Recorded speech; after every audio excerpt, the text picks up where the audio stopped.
السلام عليكم ورحمة الله وبركاته. أهلا وسهلا بكم يا سنة خمسة في الجزء الثاني من الدرس الثاني، واللي كان بيتكلم عن مظاهر سطح مصر. طبعا اتكلمنا في المرة اللي فاتت عن الصحراء الغربية، واتكلمنا عن الوادي والدلتا والفيوم. النهاردة بقى هنتكلم عن الصحراء الشرقية. هي فين دي يا مستر؟ بص كده على نهر النيل. اهو نهر النيل اهو. هتلاقي شرق نهر النيل في صحراء، هي دي الصحراء الشرقية. طيب، في كده سؤال مهم جدا بيجي لنا في الصحراء الشرقية، يقول لك هي الصحراء الشرقية معروفة باسم صحراء جبلية هضبية. ركزوا في السؤال. بما تفسر ليه يطلق على الصحراء الشرقية صحراء جبلية هضبية، صحراء جبلية هضبية. هنقول الإجابة بكل بساطة: لكثرة الجبال والهضاب. نقولها كمان مرة: هنا بيطلق على الصحراء الشرقية صحراء جبلية هضبية. طب ده ليه يا مستر؟ هنقول عشان في جبال وهضاب كتير، أو لكثرة الجبال والهضاب. كمان يا ولاد الصحراء الشرقية غنية، يعني موجود فيها معادن زي الذهب، وكمان فيها حقول بترول وغاز طبيعي. وده طبعا مديها أهمية من ناحية التعدين، يعني فيها معادن زي الذهب، وفيها كمان حقول بترول وغاز طبيعي. طيب تعالى بقى نبدأ نعرف ايه أهم المظاهر السطح اللي موجودة. طبعا احنا اتفقنا مظاهر السطح يعني ايه: اشهر الجبال اللي فيها، واشهر الهضاب او اشهر الاودية. اول حاجة هتقابلنا الهضاب. وكمان أشهر هضبة موجودة في الصحراء الشرقية هضبة المعازة. هضبة المعازة دي يا أولاد موجودة في شمالها، ودي من أشهر الهضاب اللي موجودة في الصحراء الشرقية. اسمها هضبة إيه؟ المعازة. هضبة إيه؟ المعازة. وعندنا كمان في هضبة في الجنوب اسمها هضبة العبابدة. يبقى احنا عندنا هضبتين مشهورين في الصحراء الشرقية: المعازة في الشمال، العبابيدة في الجنوب، عشان نخلي بالنا منهم ونخلي بالنا من مكانهم عشان ممكن تجيلنا على الخريطة. طيب، بالنسبة للجبال، طبعا في هناك سلاسل جبال مشهورة جدا في الصحراء الشرقية قريبة من البحر الأحمر. اسمها على اسم البحر الأحمر، برافو، اسمها جبال البحر الأحمر. سلاسل جبال البحر الأحمر. والسلاسل دي فيها قمم مختلفة. أعلى قمة فيها جبل شايب البنات، يعني فيها أعلى قمة في السلاسل دي كلها جبل شايب البنات. يبقى احنا كده اتكلمنا عن الهضاب، واتكلمنا عن الجبال الموجودة في الصحراء الشرقية. تعال نقولها تاني مرة: أشهر الهضاب في شمالها المعازة وجنوبها العبابدة. يبقى في الشمال المعازة والجنوب العبابدة. طيب، بالنسبة بقى عندنا الجبال، في سلاسل جبال البحر الأحمر، وقلنا إن أعلى قمم جبال في سلاسل جبال البحر الأحمر جبل، برافو عليكم، شايب البنات. طيب، تعال بقى نتكلم عن حاجة تانية. هل الصحراء الشرقية فيها أودية جافة؟ ايه وادي جاف ده يا مستر؟ ده أول مرة اسمع عنه. الوادي الجاف ده يا ولاد عبارة عن وادي كانت بتجري فيه المية قديما، أو كانت بتملأه المية قديما، بس جفت يعني ما فيهاش فيها مية. طب بتتجدد تاني؟ إما عند سقوط الأمطار أو السيول بتبدأ تتميلي مرة تانية، عشان كده سموها إيه؟ أودية جافة، يعني ما فيهاش مية. يبقى الوادي الجاف عبارة عن أودية كانت تملأها المياه قديما ثم جفت. يبقى دي تعرفها مهمة جدا. يقولك إيه هي الوادي الجاف؟ عبارة عن أودية كانت تملأها المياه قديما ثم جفت. طيب، في وادي مشهور عندنا في الصحراء الشرقية، في أودية كتير جدا. عندنا من أشهر الأودية وادي قنا، ده مشهور جدا. وفي وادي هنا اسمه وادي العلاقي. وادي قنا اهو موجود عندكم على الخريطة زي ما انتم شايفين اهو، ده مشهور جدا في الصحراء الشرقية. طب في سؤال، هل الأودية دي يا مستر ليها أهمية؟ وده ممكن يجي لنا سؤال بما تفسر.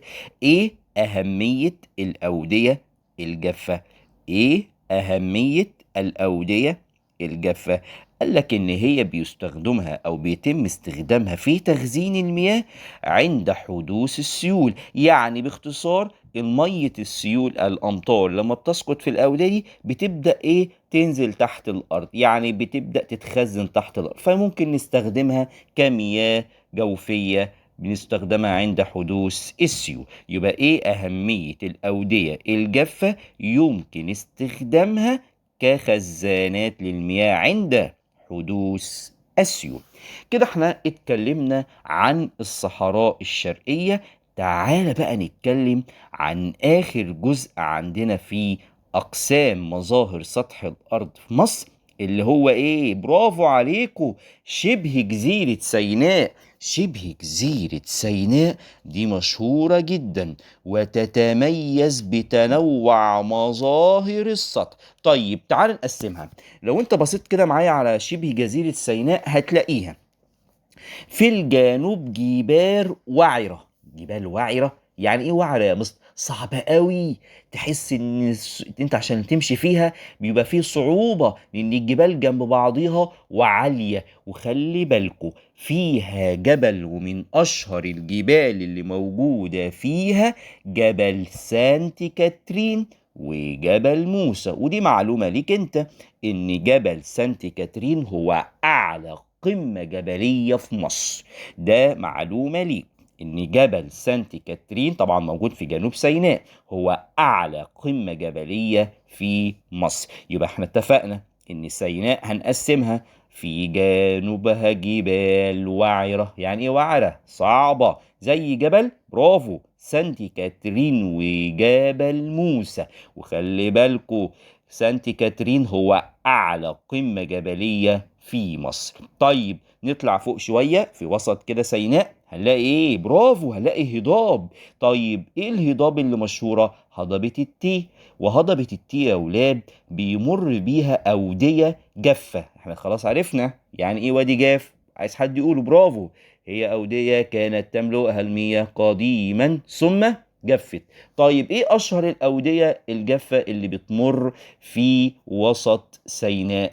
عندنا وادي العريش. افتكروا وادي العريش على اسم مدينة العريش. طيب ده كده بالنسبة لوسط سيناء، قلنا فيه هضاب زي هضبة التي، ودي اللي بيقطعها أو بيمر فيها أودية جافة زي وادي العريش. طيب تعالى بقى ناخد المنطقة الشمالية. قال لك المناطق الشمالية تتميز بوجود السهول الساحلية، لأن هي طبعا بتطل على البحر المتوسط، ويوجد بها بعض الجبال زي جبل الحلال، ويوجد بيها بعض الجبال زي جبل الحلال، ويوجد بيها بعض الجبال زي جبل الحلال. طيب طبعا احنا كده يعتبر اتكلمنا عن الجبال والهضاب والأودية، بس في حاجة مهمة جدا يا ولاد، عاوزين نعرف ازاي اتكونت الجبال والهضاب والأودية.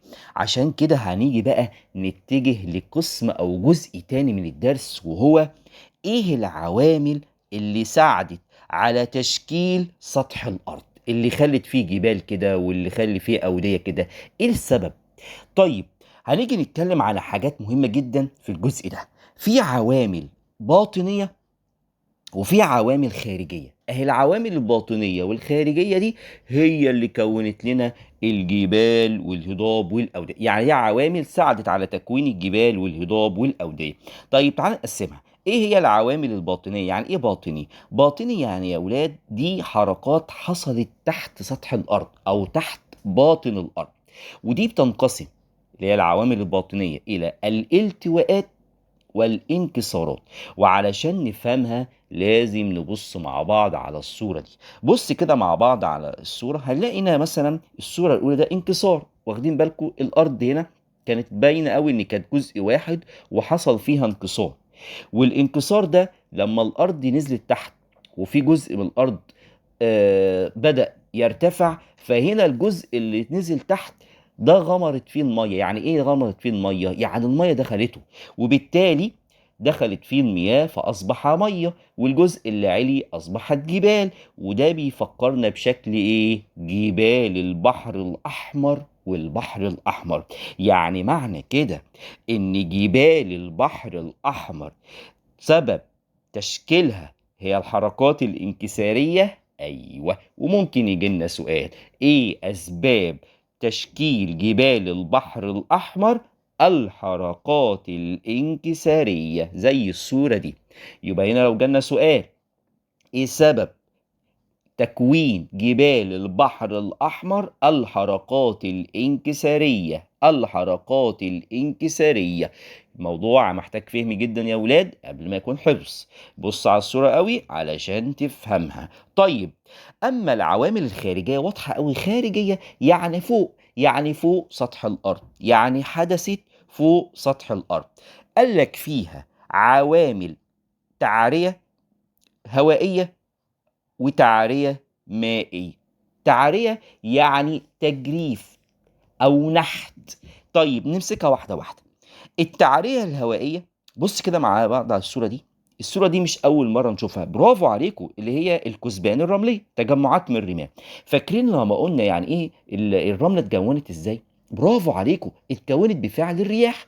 هي دي اسمها التعرية الهوائية. يعني الرملة بتتحرك من مكان لآخر بفعل الرياح. فالتعرية الهوائية أو تعرية اللي بتنتج عن طريق الرياح دي نتيجة إن الرياح بتنحت في الصخور وبتنقل الرمال والصخور الصغيرة دي من مكان لآخر، وبالتالي هي السبب في تكوين التجمعات الرملية اللي هي كونت الكثبان الرملية. يبقى هي دي يا أولاد التعرية الإيه؟ الهوائية، أو التعرية اللي بتحدث بفعل الرياح. يبقى دي اتكونت بفعل الرياح اللي بتنقل الرمال من مكان لآخر.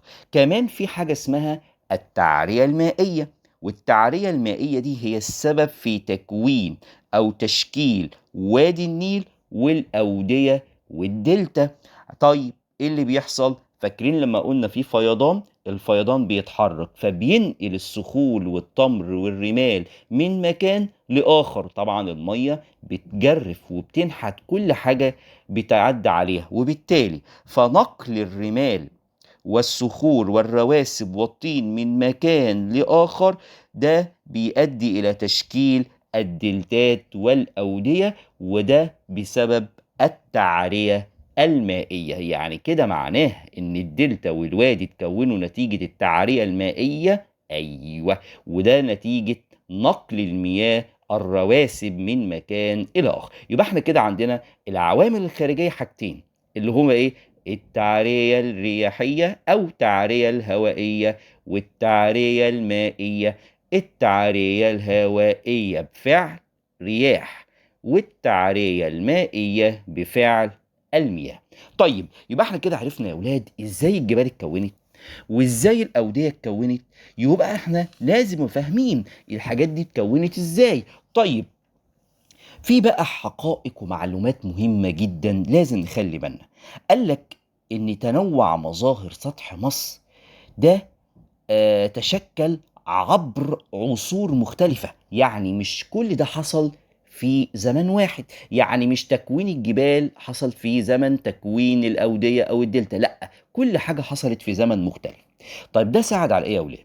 ده ساعد هذا التنوع على وجود ثروات وموارد طبيعية متنوعة، وكمان عندنا أنشطة اقتصادية متعددة. يعني سبحان الله إن الحاجات دي خلت عندنا في أنشطة مختلفة في الزراعة وصناعة وتجارة وسياحة، وكمان خلت في عندنا موارد مختلفة زي البترول والتعدين. وبالتالي فتنوع مظاهر السطح ساعد على تنوع الثروات الطبيعية وتعدد الأنشطة الاقتصادية. وهنا ممكن يجي لنا سؤال: ما نتائج تنوع مظاهر السطح في مصر؟ هنقول ساعد على تنوع الثروات الطبيعية وتعدد الأنشطة الاقتصادية. نقول تاني مرة السؤال. يبقى تنوع مظاهر سطح مصر، ما نتائج تنوع مظاهر سطح مصر؟ ساعد على تنوع الثروات الطبيعية وتعدد الأنشطة الاقتصادية. في كده برضو معلومة عايزين نتكلم عنها بالنسبة للمصريين القدماء. استثمروا الصحاري، الصحراء. يعني إيه استثمروا؟ يعني استفادوا منها. أخدوا منها إيه مثلا؟ أخدوا منها المعادن زي الذهب، النحاس، الحديد، وبدأوا يعملوا بينها الأدوات بتاعتهم. كمان يا ولاد، في الصحراء بنوا المصريين القدماء المقابر اللي قعدت لحد هذا الوقت بسبب جفاف الصحراء، وأقاموا أيضا فيها المعابد بتاعتهم. ومش كده وبس، وعملوا فيها القلاع والحصون. وده طبعا اتعمل القلاع والحصون علشان يصدوا المعتدين. وممكن يجي لنا سؤال، بما تفسر هم ليه المصريين القدماء بنوا قلاع وحصون؟ لصد المعتدين. وبكده يبقى خلصنا الدرس الثاني، وانتظروا الواجب بتاع الدرس الثاني. معكم مستر أسامة النوبي.